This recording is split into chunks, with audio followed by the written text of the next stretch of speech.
Muchas gracias, muy buenos días a todos. Bienvenidos a este panel. Señores panelistas, sean ustedes bienvenidos. Doctora González, es un gusto y un honor tenerla aquí. Doctor Mantilla, es un placer tenerlo aquí nuevamente en esta universidad.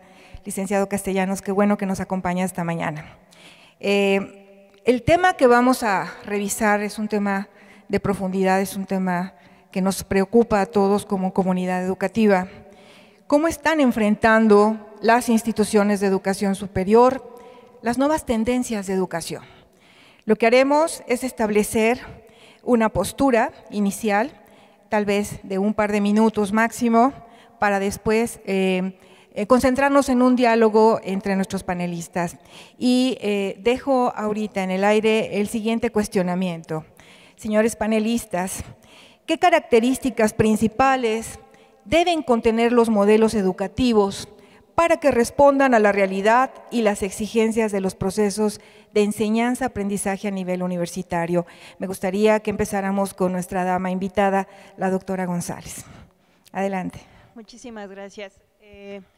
Bueno, para mí es un placer estar al lado de estos compañeros que me han tocado el día de hoy, que tienen una amplia trayectoria en la educación, pero también en el contexto social, pues los he visto que están muy comprometidos por el cambio, sobre todo en nuestro estado.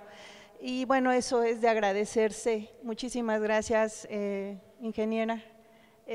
Gracias también por la invitación al maestro Jorge Víctor, pues ustedes como comunidad que muchos con ustedes comparto y somos compañeros en otras instituciones. Bueno, pues quisiera pasar a la pregunta. Para mí un modelo, y creo que muchas veces se ha dicho, es una guía, pero también es algo que nos da identidad a las instituciones. Entonces tiene que tener los principios filosóficos que tiene la institución desde que fue fundada, pero también los principios pedagógicos. Los principios pedagógicos tienen que ser actuales y tienen que representar la visión que se tiene de los procesos de enseñanza-aprendizaje.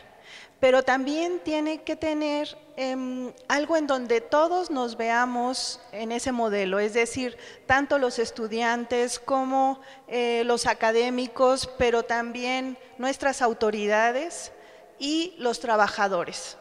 Entonces tiene que ser algo que nos represente a toda la comunidad y al mismo tiempo tiene que mencionar cómo esos idearios, principios filosóficos y pedagógicos se van a operar, ¿sí? Se van a operar en la vida cotidiana de la institución. Así que el modelo educativo es algo bastante complejo, ¿sí? De definir, pero es algo muy importante. Muy bien, muchas gracias. Doctor Mantilla, ¿sería tan amable darnos su postura? Claro que sí, muchísimas gracias. Antes que nada, a la ingeniera Mayra, al Jorge Víctor y a cada una de las personas que hicieron favor de hacer posible que estuviéramos aquí presentes, muchos compañeros también de trabajo, amigos. Me da mucho gusto estar aquí en la Universidad Vasco de Quiroga. Muchísimas gracias por la invitación y evidentemente me da mucho gusto estar con el secretario académico de la Vasco de Quiroga, con la doctora Fabiola y con la ingeniera. Yo apuntaba algunas características sobre cuál podría ser el modelo ideal o el modelo educativo más pertinente para una época como la nuestra. Y como sé que tengo el tiempo muy recortado, las mencionaré muy rápido y quizás seguramente ya en la conversación podré extenderme al respecto. Primero, yo pensaba en un modelo académico que sea no rígido, sino que sea flexible. Y ahorita habré de explicar a qué se refiere esto. Segundo, que ayude o motive a construir el conocimiento de modo activo por parte del alumno. En una sociedad como la nuestra, frente a una juventud con la que todos nosotros trabajamos, tenemos que contribuir a que se construya por parte del alumno el conocimiento. Una siguiente característica es un modelo que provoque la curiosidad, que provoque la búsqueda, la duda y la interrogación. Es decir, que no solamente proporcionemos, profesores, la verdad de una manera pasiva para el alumno, activa para nosotros y que de modo dogmático se establezca. Otra característica es que apelemos no solamente a la razón, que evidentemente lo tenemos que hacer, sino también un modelo que apele a lo estético, lúdico, sensorial, lógico, físico, anímico y volitivo, de tal suerte que despertemos en el alumno una serie de características que hagan que su formación realmente sea integral. Una sexta característica, que provoquemos la interdisciplina en el aula. Una séptima característica es la internacionalización. Otra característica es el pensamiento crítico, y lo pondría con fundamento. No solamente el pensamiento crítico, sino pensamiento crítico con fundamento. Y un par más de características sería la vinculación con el mundo productivo, laboral o de cualquier otro tipo. Y finalmente el apreciar la diversidad, que no sea solamente una visión única, unidimensional, diría Marcuse, sino una visión que sea muy amplia y que le permita al joven en un futuro insertarse en escenarios diversos.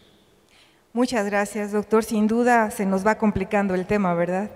Y seguramente nuestro secretario también lo va a terminar de complicar, porque seguramente tendremos más características para un modelo educativo.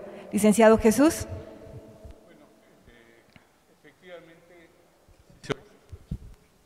Efectivamente, coincido con Fabiola en que el modelo educativo debe tener un sustento filosófico fundamental que trata de expresarse en esa misión que hoy por hoy todas las instituciones educativas ponemos al frente de docentes, alumnos y administrativos, y del cual se desprende ahora toda la acción, toda la orientación de cómo vamos a cumplir esa misión, que a veces, aunque sea corta, es muy rica.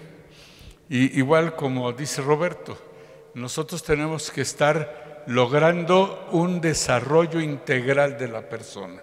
Es decir, no puede ser unidimensional, no solo puede ser intelectual, no solo tiene que derivar en el conocimiento, sino el desarrollo afectivo, el desarrollo físico, el desarrollo moral, el desarrollo ético principalmente, porque hoy precisamente se necesita que la ética guíe las acciones si no queremos continuar por este derrumbe moral social que estamos viviendo.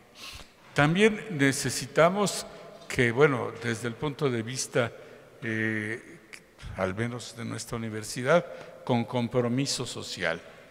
Debe ser una educación que comprometa con los otros, no solo que esté orientado a que yo me desarrollo, a que yo sepa, a que yo avance. Eso es desde el punto de vista de la conceptualización del modelo. El segundo elemento es el pedagógico, efectivamente. Ante una sociedad cambiante, ayer analizábamos todo este entorno en que llegan los jóvenes ahora. Una preocupación desde mi punto de vista es que el pensamiento líquido no les permite tener algo muy concreto. No los vemos a veces apasionados por el conocimiento, entonces tiene que ser provocador, tiene que sacarlos de su enconchamiento, incluso de su indiferencia. Yo creo que también tiene que ser clarificador de los propósitos, del sentido de vida y del sentido profesional. En el diálogo con el alumno, desgraciadamente, hoy se encuentran muchos que sí están estudiando una carrera, pero no saben para qué. Y cuando estas carreras tienen un abanico de posibilidades, no tienen claro lo que quieren elegir, ¿no? Entonces, tiene que ser este diálogo provocador y finalmente también debe de ser, como lo son las competencias ahora que al menos en la universidad estamos optando por este modelo pedagógico que efectivamente desarrolle todas las competencias y que logre que pues, las habilidades, las aptitudes, todo esto se desarrollen plenamente. De tal suerte que haya este desarrollo integral, desarrollo intelectual y se complemente con las otras dimensiones de la vida universitaria, la investigación. Aquí la doctora metida en la investigación, por la promoción de la cultura, que ese es un aspecto que también hoy por hoy necesitamos abrir el horizonte. Para poder ser internacionales necesitamos un desarrollo cultural fuerte.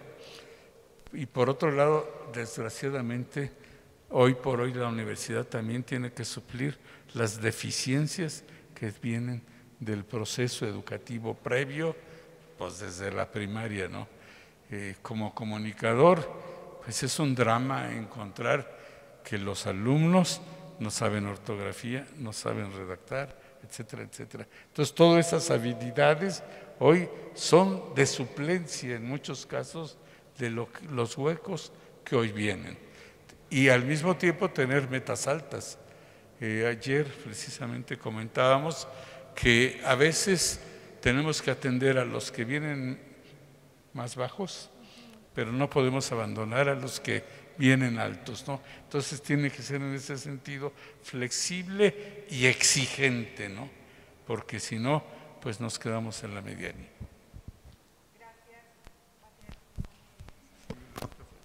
Gracias. El micrófono ahorita si no lo pudieran cambiar. Gracias, licenciado Castellanos. El tiempo no es nuestro mejor amigo en este momento. Me gustaría que introdujéramos, una vez que ya están marcadas las características principales de lo que es un modelo ideal, de lo que nosotros consideramos el modelo educativo óptimo para estos días. ¿Qué les parece si introducimos al tema a manera ya de diálogo el cómo estamos enfrentando como universidad, ¿no? Cuáles son nuestras inclinaciones en cuanto a las, digamos, las estrategias con las que enfrentamos, ya sea la llegada de nuevas tecnologías y la necesidad de capacitación docente para poder absorber todos estos cambios. Si les parece, nuevamente, ¿quién quiere iniciar con esta conversación? A mí, si me lo permiten. Muy bien, gracias, doctora. Sí, ahora que estaba escuchando todas estas reflexiones, yo los veo y me veo a mí también como docente y me aterrorizo, ¿no? Porque tenemos que tener en cuenta todo esto cuando nosotros estamos en un aula transmitiendo y tratando de formar a nuestros estudiantes en la disciplina en la que nos toque. Entonces, pues es un poco, digamos, los docentes somos realmente la cara, somos el ser viviente que media entre el estudiante y sus conocimientos y todo lo que la institución está diciendo que tenemos que enseñarle. Así que, bueno, los docentes tenemos mucha tarea, tenemos ahora muchas exigencias. Y una de las primeras exigencias, y quiero ligarlo con lo que nos comenta, es pues estar, digamos, al día en relación con el desarrollo de las nuevas tecnologías. ¿Por qué? Porque esas nuevas tecnologías tienen que llegarse a convertir en nuestros aliados para que nuestros estudiantes logren una serie de competencias que si nosotros no los ponemos, no las van a lograr, ¿sí? Entonces, por supuesto, a nivel institucional, pues acceder a las tecnologías significa invertir en infraestructura, invertir en plataformas que puedan ser accesibles, pero a nivel docente, pues lo primero que tenemos que hacer es encuentros como este tipo, donde tengamos muchos talleres, en donde nos enseñen cómo esas plataformas institucionales las podemos operar en el día a día con nuestros alumnos, tanto en dejarles tareas como hasta en hacer evaluaciones, ¿sí? Y cómo también podemos hacer que nuestros estudiantes, porque nuestros estudiantes usan el día a día las tecnologías, pero la forma en la que lo utilizan no siempre es la adecuada. Entonces, bueno, pues sí es para nosotros como docentes, es un gran reto, ¿sí? Gracias. Sí, sin duda, para nosotros en la Universidad Latina de América, respecto de la primera pregunta que hacía la ingeniera, acerca de la capacitación de nuestros profesores, nosotros tratamos de abordarla desde tres perspectivas. Por un lado, la parte de la formación pedagógica, que eso incluye pues una serie de cursos que ustedes muy bien conocen, con habilidades docentes, sobre evaluación del aprendizaje, sobre dinámicas pedagógicas y todos esos recursos que tiene un profesor o que puede tener un profesor a la mano para llevar a cabo de la mejor manera posible su función docente. Un segundo campo de formación que tratamos de generar en la UNLA es la parte disciplinar, es decir, la parte ya del contenido temático de los diversos asuntos que los profesores enseñan en la institución y abordarlos desde una perspectiva interdisciplinar, no solamente monodisciplinar. Y un tercer punto que me parece que es muy importante y que a veces solemos dejar de lado es abordar el trabajo que hace el docente desde una perspectiva integral. Y eso significa, por ejemplo, darle a los profesores cursos o tener espacios de talleres donde se aborden situaciones sobre los jóvenes. Por ejemplo, acabamos ahora mismo de tener un curso taller sobre detección en situaciones de riesgo del profesor. Porque muchos de nosotros como profesores que estamos dentro del aula, estamos con nuestros alumnos y a veces no tenemos la capacidad para identificar qué es lo que les está pasando a nuestros jóvenes. Primero identificar y después, si somos capaces de identificar qué les está pasando a los jóvenes, cómo vamos a proceder al respecto. Que tengamos protocolos de atención que nos permita hacer un puente de comunicación con ellos y de nosotros con la propia institución. Esos son 3 tipos de cursos que nosotros llevamos a cabo, de tal suerte que tratamos que nuestros profesores se estén capacitando de esa manera. Y respecto de la tecnología, en la universidad pensamos que esta debe de ser, y mucho en la perspectiva que decía la doctora, un medio, no un fin. Y como medio significa pues básicamente que es una herramienta útil para la enseñanza. No debemos de ir a contracorriente ni tampoco podemos prohibirla porque evidentemente los alumnos ya están, y más las generaciones que atendemos nosotros, pues más que habituados a ello. Más bien la pregunta sería, ¿cómo podemos aprovechar ese tipo de herramientas desde una perspectiva que los ubique como lo que son, medios, pero no fines en sí, y que los pongan en su dimensión correspondiente? Creo que todos como profesores siempre hemos tenido ese reto y más bien la idea sería aprovechar lo que está ahí para la magia del conocimiento y del aprendizaje. De lo contrario, creo que estaríamos yendo en una situación que nos sería adversa y lucharíamos frente a una realidad que está ya de por sí establecida. Que esté por sí establecida no significa que la aprobemos de una manera crítica, sino más bien que la utilicemos de la mejor forma posible. Sí, ciertamente coincido con Ramón que la tecnología es el gran instrumento hoy. Es decir, antes era la pluma, antes era el lápiz, la máquina de escribir. Hoy no se puede estar sin tecnología, ¿no? Pero no es el fin y a veces confundimos esto. Es decir, los aparatos nos fascinan y entonces nos abstraen y entonces nos absorben. Yo creo que, por ejemplo, aquí en medicina, pues tenemos el equipo cibernético que suple hoy a muchos cadáveres, por ejemplo, ¿no? Pero a pesar de su riqueza, por ejemplo, pues no sustituye a lo que es la persona humana, ¿no? Y el riesgo es precisamente que fascinados por esta tecnología nos olvidemos de la persona, ¿sí? Entonces, este es uno de los elementos fundamentales. Buscar y avanzar lo mejor de la tecnología, pero no ser absorbidos por ella, porque si no, entonces desenfocamos el objetivo. Esto exige también permanentemente la capacitación de los docentes. Este encuentro que hacemos anualmente, pues enriquece esto en muchas dimensiones, ¿no? El problema es que falta tiempo. Hoy es tanto lo que tenemos que encontrar, desarrollar y asimilar como docentes, que pues hacemos varios talleres y varios dijeran, no, pues es que yo quiero estar en este y en este al mismo tiempo. No se puede, ¿no? Entonces, pero sí hay que hacerlo, ¿no? Y yo creo que, por ejemplo, ahorita al migrar de un modelo pedagógico a otro, pues se tiene que capacitar a todos los docentes. El ideal sería que en el perfil de ingreso del docente a la universidad ya viniera capacitado, pero no es así, ¿no? Entonces se requiere todo un proceso. También hoy hay un perfil. Entonces se requiere, y ese es un recurso que tenemos que estar perfeccionando, el perfil de ingreso del docente.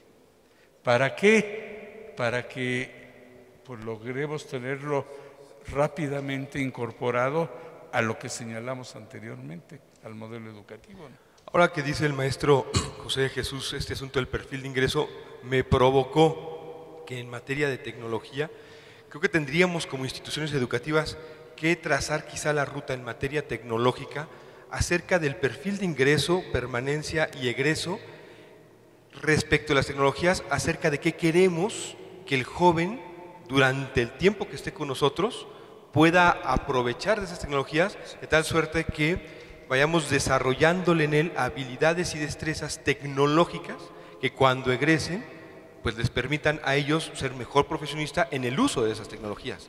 De tal suerte que creo que por ahí podría haber una pista de cómo ir abordando esto.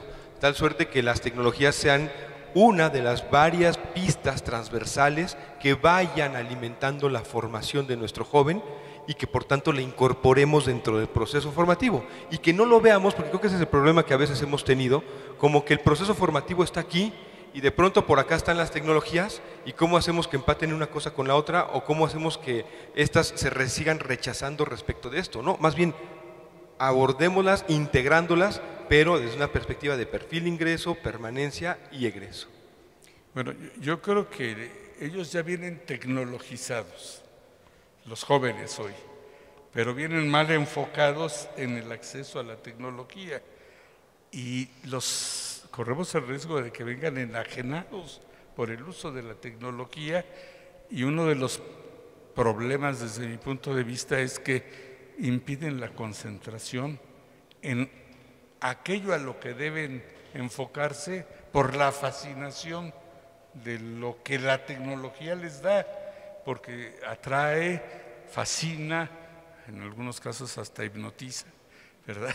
Pero yo creo que ese es un equilibrio, efectivamente, que no siempre estamos como docentes preparados para incorporar, como dices, no rechazarlo, pero también incorporarlo con el sentido pedagógico de desarrollo del conocimiento, ¿no?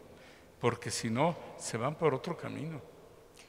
Me gustaría aquí intervenir un momentito para enriquecer este tema con este cuestionamiento. ¿Cuál sería entonces, en su opinión, el nivel de adaptabilidad que tienen nuestros jóvenes bajo las características que acaban de mencionar ante este nuevo reto educativo, ¿no? ¿Qué tan fácil o qué tan difícil va a ser para las instituciones educativas adaptar a estas generaciones a un buen uso, a un uso correcto o más profundo o más completo, más amplio de estas tecnologías? Adelante, ¿quién gusta participar? Doctora. Bueno, yo tengo dos perspectivas. No sé si ustedes lo han notado, pero nuestros alumnos son muy maleables, muy adaptables, siempre y cuando los llevemos con una guía bastante bien dirigida. Cuando les pedimos que se salgan un poquito, es ahí donde a veces les cuesta, ¿sí? Dimensionar. Entonces, pero por otro lado, tengo ya una visión en el último año de que mis alumnos, por ejemplo, quisiera recuperar esta perspectiva que nos está señalando el doctor Mantilla en relación con que el uso de los medios, de las tecnologías, tiene que ser de acuerdo a un perfil de ingreso, de permanencia y de egreso. ¿En qué sentido? Por ejemplo, mis alumnos actualmente, y los comparo con hace 2 años, no saben usar el Word, no saben usar el Excel. Y esas son competencias que yo considero básicas, por lo menos en la materia que yo enseño. Y lo único que yo percibo es que ellos le dan clic inmediatamente a todo, ¿sí? Es decir, no hay un proceso de reflexión ya no hay un proceso de seguimiento de procedimientos, entonces ahora ellos están acostumbrados al consumo de contenidos donde la inmediatez es, digamos, lo que prevalece. Y no son procedimientos, sino que todo se ha puesto muy fácil y eso nos está costando a las instituciones y sobre todo a los docentes en la enseñanza de los procedimientos. Entonces, esa es mi visión en relación con cómo se están adaptando ahora nuestros jóvenes en el uso de las tecnologías. No sé. Como autómatas, ¿trabajan como autómatas, doctor?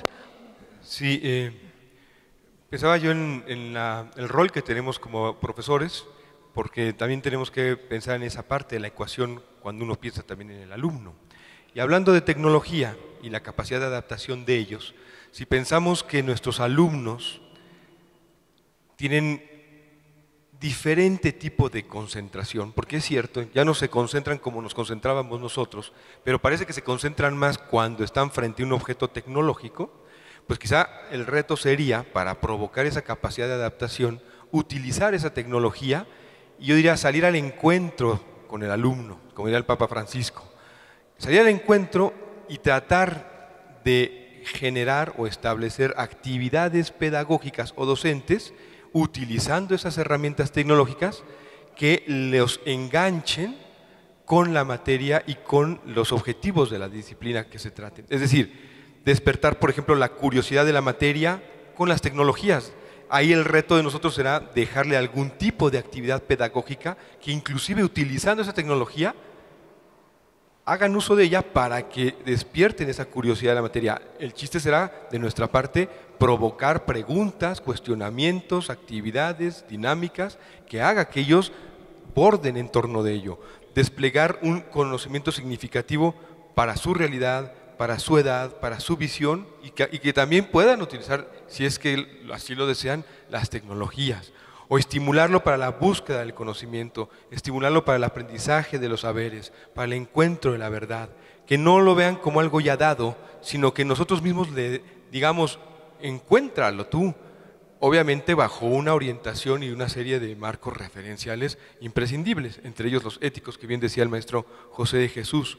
Motivar el pensamiento crítico, cuestionador, que él mismo busque y encuentre las respuestas. No para que solamente se queden con él, sino que en el aula generemos un diálogo, obviamente colectivo, que permita esta interacción.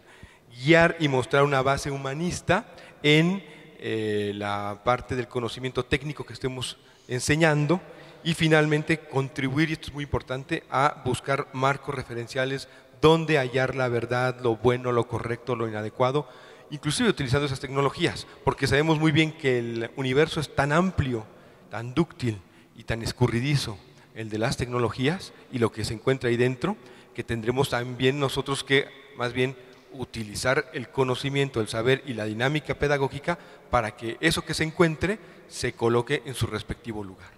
Saber discriminar. Muy bien, licenciado Castellanos. En el caso del acceso a la tecnología y sobre todo a Internet, todo esto, que es un elemento muy útil, hoy por hoy nos encontramos ante un problema del corta y pega, ¿sí?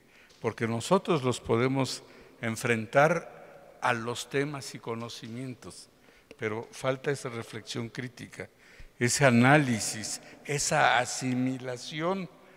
Y es tan grave este tema que no solo pasa por el estudiante, también pasa por otras actividades que se reflejan en el tema del plagio. Hoy por hoy, el tema del plagio ha invadido todos los niveles del mundo docente, intelectual, científico, al grado de que se ha tenido que diseñar una tecnología para detectarlo, ¿sí? Entonces, esto nos refleja cómo la tecnología también es una amenaza, ¿no? Entonces, aquí el docente también tiene que estar preparado, no solo el alumno en esa reflexión, sino en la alerta del docente para poder detectar la originalidad, la copia y la reflexión que lleve a la asimilación de ese conocimiento, de ese propósito que se le está presentando al joven, porque si no, sí avanzamos en el proceso de las habilidades del uso y acceso, pero ¿para qué? ¿Sí? Y esto es lo que a los jóvenes, desde mi punto de vista, hoy les cuesta trabajo. O sea, sí lo aprenden, lo usan y lo presentan, pero no está el soporte atrás de haber logrado esa asimilación. Eso también es un reto para el docente. O sea, si para el joven la tecnología es todo un encuentro, para los que somos al menos de otras generaciones, este cambio radical que se ha dado implica también el poder desarrollar las habilidades, las competencias a ese mismo nivel, y al menos a mí me llevan mucha distancia, ¿no? Entonces esto es una presión continua de actualización, no solo en el conocimiento, sino en el acceso y estas habilidades y competencias. Gracias, licenciado. Nos quedan escasos 4 minutos para hacer este cierre. Como saben, el tiempo no es bueno en estos casos de los paneles, ¿no? Antes de hacer un cierre y dar paso a las preguntas por parte de nuestro distinguido público, me gustaría invitarlos a una conclusión que de alguna manera incluya el papel o que nos sintetice ciertas características del docente de hoy en día, del docente que está enfrentando todo esto que hemos comentado sobre el modelo que identifica a cada institución educativa, sobre las características de las capacitaciones, sobre cómo son nuestros estudiantes, qué desean y todos estos elementos que componen toda una nueva estrategia educativa. ¿Cuál sería la conclusión? Y primero las damas, doctora González, ¿cuál sería su conclusión respecto a este tema?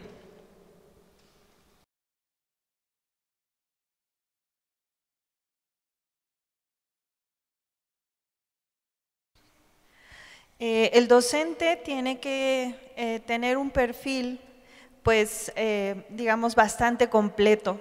El docente tiene que ser facilitador del aprendizaje, pero al mismo tiempo tiene que ser un asesor, ¿no?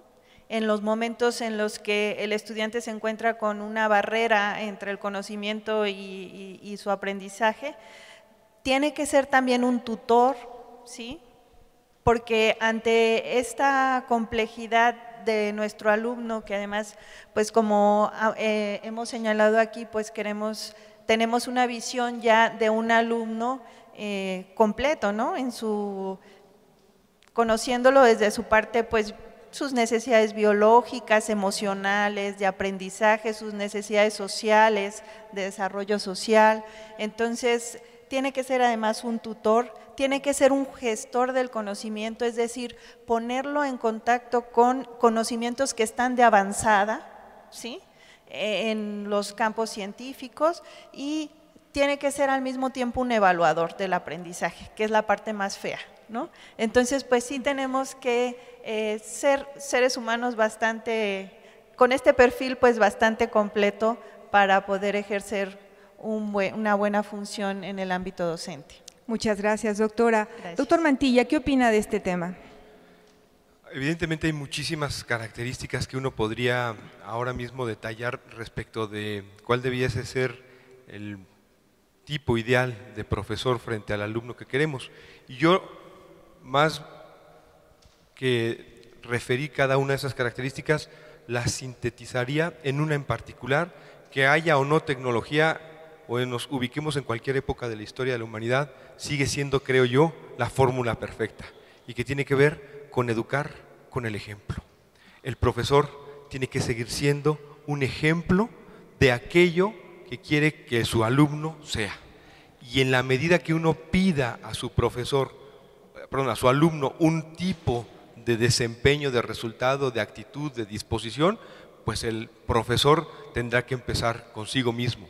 En la medida que seamos capaces de educar con el ejemplo, seremos capaces también de construir un alumno que responda a nuestras propias exigencias. Y aquí me viene a cuento una anécdota que se dice que llegó una señora, hablando del ejemplo, con su hijo, con Gandhi, hace muchos años, y le dijo la señora a Gandhi: Señor, mi hijo come mucha azúcar, le dijo, por favor dígale que deje de comer azúcar. Entonces Gandhi le dijo: regresen en 2 semanas. La señora se quedó un poco sorprendida de la respuesta y se fue, y 2 semanas después regresó con su hijo y le dijo: ya regresamos, señor Gandhi. Y entonces le dijo Gandhi al niño: deja de comer azúcar.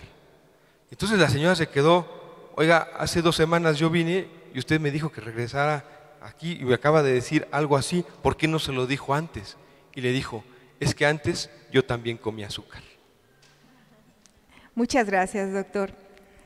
Y yo creo que, hablando de fines y medios, el gran desafío del docente es despertar en el alumno el deseo de saber. Y claro, para saber hay que aprender, ¿no?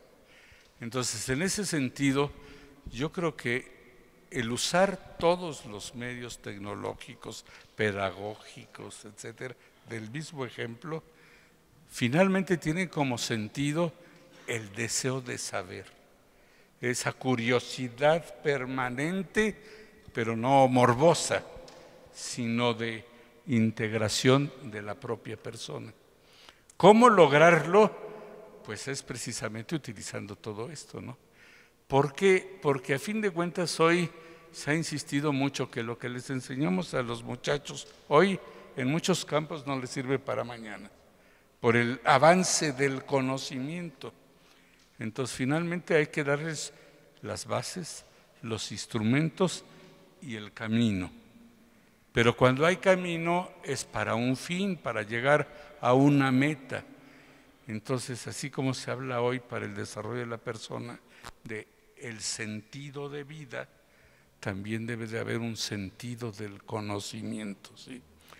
Y en este campo del ejemplo diríamos que ojalá pudiéramos formar hombres sabios, virtuosos, rectos y justos, ¿no? Que en su convivencia cotidiana lo vaya practicando, ¿sí? ¿Para qué? Para que el saber sirva para algo. Quisiera yo, en respecto de la tecnología, retomar una reflexión de la Laudato Si del Papa Francisco. Dice: vamos muy rápido en el desarrollo tecnológico y el desarrollo tecnológico está avasallando la naturaleza y a la propia persona, ¿no? Esa prisa por tener todos los instrumentos se ha convertido en un fin, ¿no? Entonces, quizá desde la docencia misma habría que reflexionar en las universidades en la pertinencia del desarrollo tecnológico desde esa perspectiva. ¿Está el hombre al servicio de la tecnología o la tecnología al servicio del hombre? Muchísimas gracias a nuestros panelistas por sus muy importantes e interesantes conceptos respecto a este tema.